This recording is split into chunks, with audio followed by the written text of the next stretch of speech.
Hi guys, welcome back to my channel. Today I'm going to show you how you can claim rewards in the career objectives in eFootball 2024.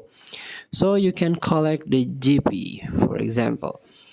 Before we start, I made this video is for beginners that are new into this game and still confusing how you can challenge the event or even completing the mission so you get ton of reward from this game.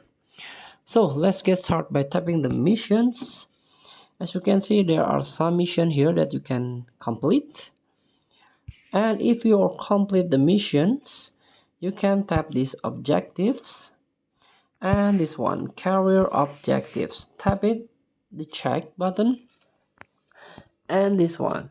If you already complete the objective, for example, you can, for example, this one, increase collective strength. Just tap and you claim the reward. You can check in this claim rewards and also sign player total.